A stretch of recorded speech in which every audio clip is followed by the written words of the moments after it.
Welcome to episode 109 of the Enterprise Excellence Podcast. I'm Emily and here with Brad. Hey. We can't believe it's the end of another quarter where we're trying to give you our little personal insights over the quarter. Is that still working? Yeah. And today we thought we'd have a chat about how we achieve enterprise excellence by evolving what we already do. So not a big new system that has to come in and be put into place, but evolving the small things that we already do to make them better and get some continuous improvement happening in small ways. So Brad, what are your thoughts on evolving an enterprise excellence journey?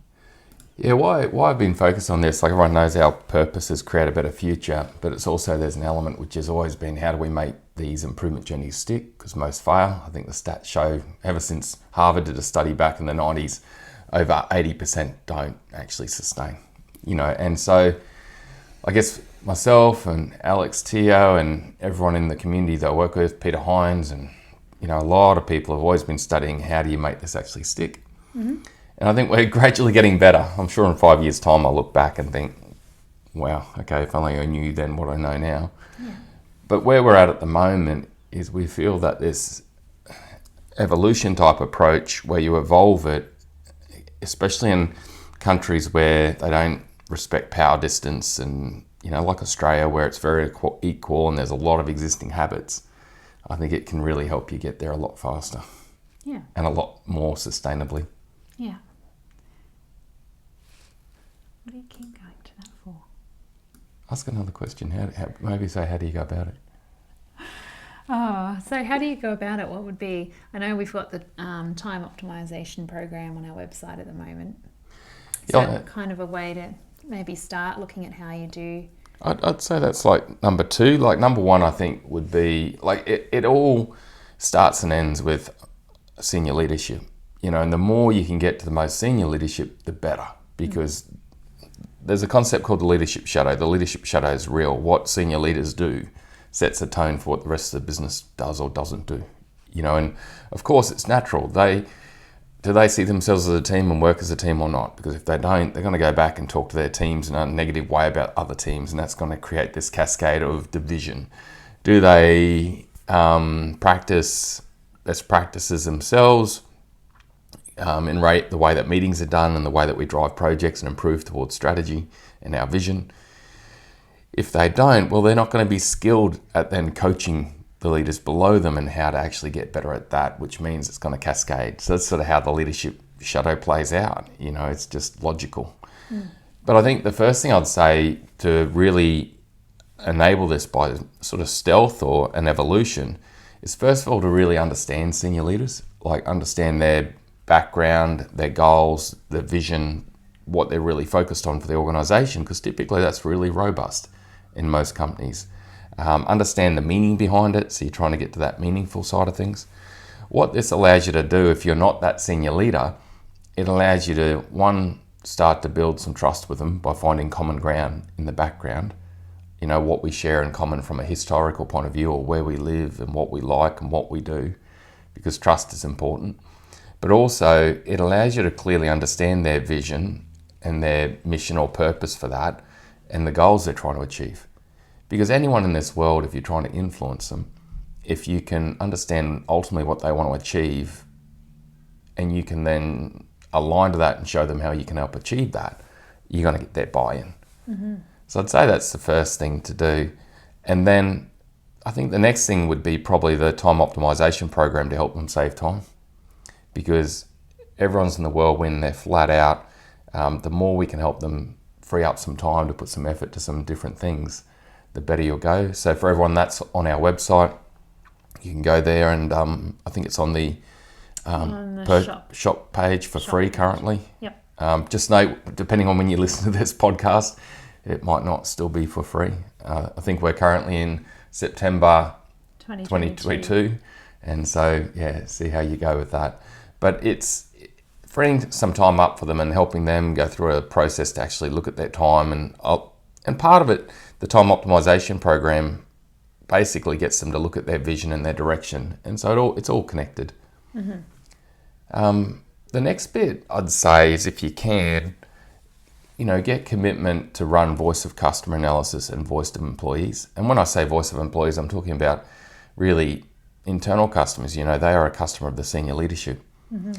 It's amazing when you look at voice of customer data and you look at voice of employee data, it actually ends up telling you where your constraints are and your challenges are, because the two sort of interconnect. Where the voice of employee overlaps with the voice of the customer, you're probably finding your pinch points in an organization. And it also is stuff that typically senior leaders really buy into, because I think the bulk of senior leaders truly want to do things better for customers and truly want to do things better for employees, especially in today's day and age. So that data is powerful to help shift behavior and actually get that buy-in of senior leadership to actually do things differently. And I think if you're a CI consultant or a business improvement leader, I don't think you have to take that voice of customer and voice of employee data and go and then tell the senior leadership what to do. I think you can basically facilitate a conversation, and naturally they will come up with something that's probably pretty close aligned to what you're thinking that needs to happen.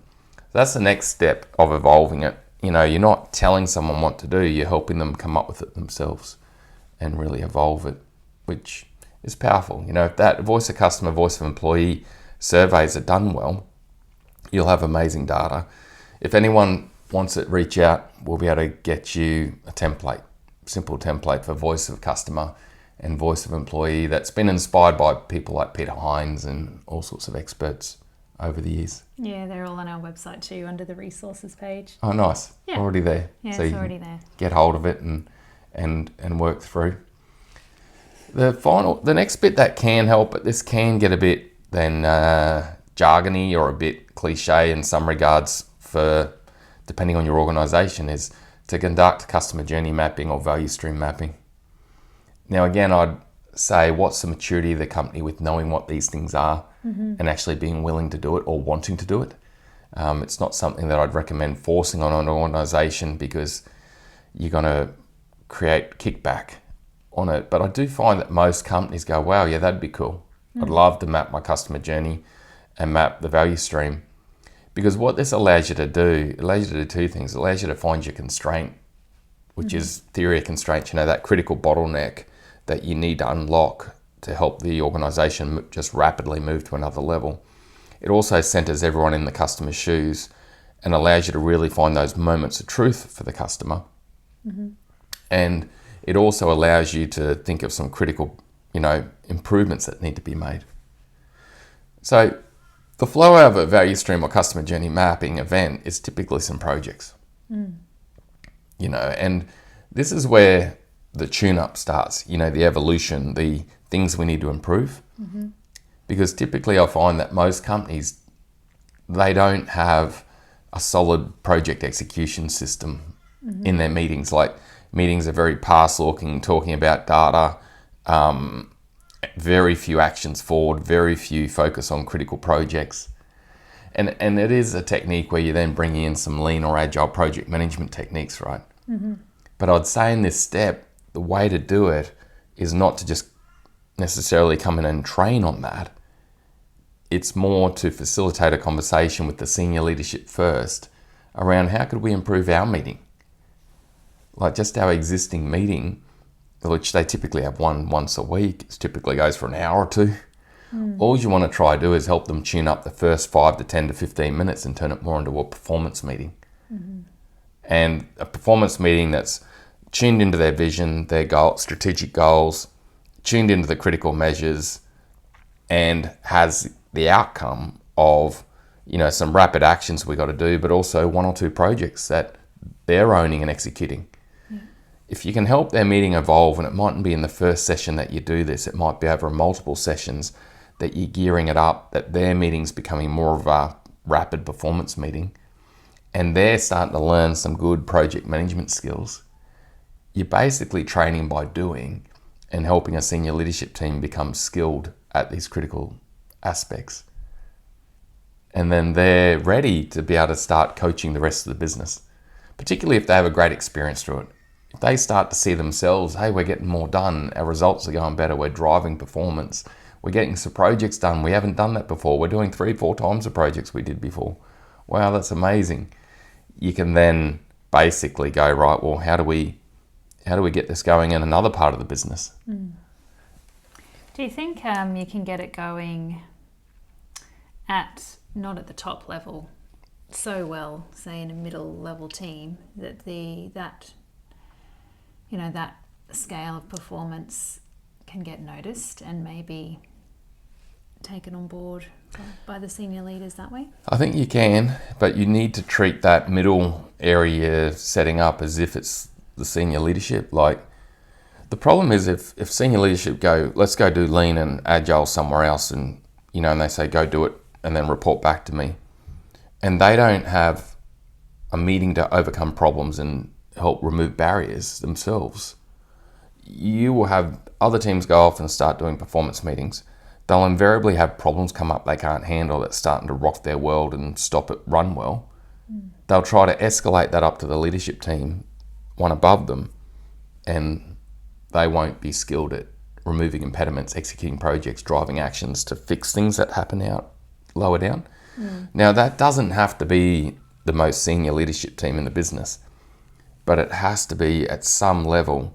There is a leadership group of people who are going to really tune up their skills and deploy a performance approach into their business, but they are willing to be geared to execute problems, overcome, impediments and challenges. They have to be able to make decisions. Yeah. Yeah. In Agile, we call it the executive action team. And if it can't be the top brass, set up the executive action team at a lower level to start with. And then, but over time, you'd want to try get it to the senior executive, because invariably, things are going to come up that have to go to the senior executive because they're the only one with authority or power to do it. The only other tactic I can think of is if you don't have the executive action team at the top brass tuned up, maybe you could do it through one-on-one relationships with key leaders to just drive action and overcome challenges, engaging them one-on-one or just ad hoc engaging them when you need it done. But it's not as slick as if you can get that connection straight in and them running effectively. So it's a tough gig. Yep. But if you can get that happening as high as you can in the business, and Agile's called the executive action team, and you don't have to bring in another meeting. All you do is help them tune up their existing meeting. You link back the reason why we're doing it to the voice of customer, voice of employee, and their goals and aspirations, helping them get there. And then you basically then cascade it to one area at a time, I'd say. Cascade it through middle management to front line in a particular area and get that multi-tiered scrum or huddle sequence going. Well, it's kind of, by the time you're getting to the front line, the standardised practice, isn't it? That links back to the customer journey mapping and the value stream. Yeah. And you've got every leader above it skilled at the practices so they can coach and help it keep going. Like, we all revere Toyota. And when you look at it, Toyota, the majority, if not the bulk of their senior leaders have all come from bottom up, and they've learnt all the critical Toyota production systems, and they're actually experts at it. What that enables is that they're all coaches. From the very top right the way through, they are able to coach on Toyota production systems and their approach. And it means it sustains, and people are constantly being coached and developed. When you're starting from fresh, or you don't have that in a company, we've got to try to create it. The best way, if you can, is to really start at the top. There's one other caveat. If the top want to see something first, okay, but they're willing to engage, it may be worth starting and more of a performance project execution approach in a cross-functional team on a specific project. Demonstrate the ability to execute a project and make improvement, and execute another project and make improvement, and have real sponsorship from as many senior leaders as you can on those. Again, what projects do you choose? You choose the projects that come up through the voice of customer, voice of employee, and value stream mapping or customer journey mapping. Your constraints, really. Yeah, your constraints. Probably initially. Yeah. And then, So you can nail some projects and demonstrate that to the executive, and then get them on the journey to help tune up their meeting. And the way you can do that is by going, look, executive, there's challenges that come up in projects that we can't handle. If we could really help tune up how we bring them to you and you execute and overcome them too, potentially how about using some of these techniques we're using over here in the projects? It could really help us take that to another level. Because I think it's good to see things happening, isn't it? Like improvements being made and actions being and projects being done and completed. And because ultimately when you get to the high level of excellence, you have every team in the business and where they've got their aspirational, meaningful vision and goals, and they've got their performance meeting where they're executing short-term improvement to a short-term vision and goals and moving towards that. And they're really in tune with their customers, whether it be external or the next team in their process or whoever it may be. And that's happening at the front line in middle management or with interdependent meetings above it where, key people come together to overcome impediments and help the front line keep moving forward. And then the executive, that's the ultimate. But you also potentially need in a company these cross-functional teams or other teams that are just dedicated to critical projects, big challenging things that are happening in the business. And so they can be unstable teams where certain team members are coming in to help run the project for a period of time. But it can also be like an agile practice or a really dedicated team of people who just execute big projects that are blocking the organisation. And of course, they become like a support to the executive, because then the executive can channel those projects off to them and work really closely with them. Potentially, I'd say it's important that the executive is part of each of those teams, But you can end up with this totally connected, stable organisation where high performance meetings and improvement and innovations happening in every team, and then some other just big, chunky, constraint-focused project teams happening that are also connected to executive. But you gradually get to that, Yeah. I can see how it'd be easier to perhaps set up that sideline cross-functional team to make improvements happen. And it certainly makes the executive happy because they start having some of their big problems removed. And so there's a benefit in that. Could be the easier way to go for a lot of us, instead of trying to get the top level to initiate that sort of practice. As long as you've got them backing it, because the sponsorship, but then they do have to tune up because those cross-functional teams, invariably there's going to be stuff up. Impediments. And so what happens if they start not being dealt with is that whole process crumbles. So ultimately won't sustain. And then the final bit of then is once you start evolving this and you've got the executive pumping through evolving their meeting, and hey everyone, one thing I should note is they might still want to do their big sit down talk fest after that first 10 minutes, help them tune up the start of their meeting and run more of a performance meeting style approach. And then after that, they may still want to sit down and just talk. But a great tactic, if they don't want to do that and they want to save time, can be just saying, well, what other agenda items are there? Who needs to stick around and talk about those? So you can have a really slick executive meeting where the ones that aren't relevant to those other topics can get back to work and delivering value, and only the ones that need to hang around. There's many other tactics you can bring in, but that's the looking at an evolutionary approach to enterprise excellence and looking to cascade enterprise excellence from the top. I guess we've covered a number of different tactics you can use to get around that. There's one other caveat I should mention, that as you got this going, you need at some stage to bring in the conversation of succession planning, because you could have the slickest, fastest, best agility and performance going at all levels, because over time you've got every part of the business going, it's all connected to the executive. But if you don't have a good succession planning system and a number of executive and leaders leave and you hire from external and those external people don't get onboarded well and they bring in their totally different views and behaviours, it can all crumble rapidly. There's so much movement in the employment, isn't there, at the moment? It's crazy. Yeah, just crazy. So well, that's the evolutionary approach to enterprise excellence. There's a lot more to it, of course, but just at a high level. And if anyone wants to... What's a shortcut? We can improve meetings, how meetings are run. We can improve... I'm a bit lost. We just want a short... Well, I think the key, if you bring it all together... Hang on. So what's the...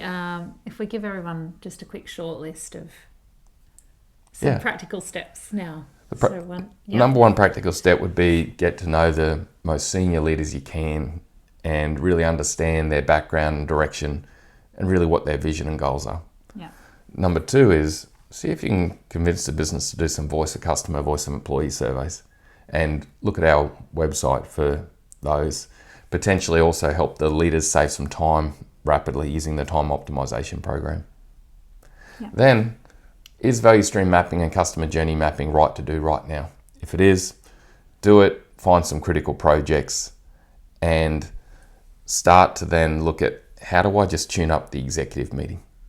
How do we just help them at least have the first part of it more to a performance meeting where they've got their vision, mission, goals, maybe some economic engines or lead measures, actions and some project execution approach that they choose.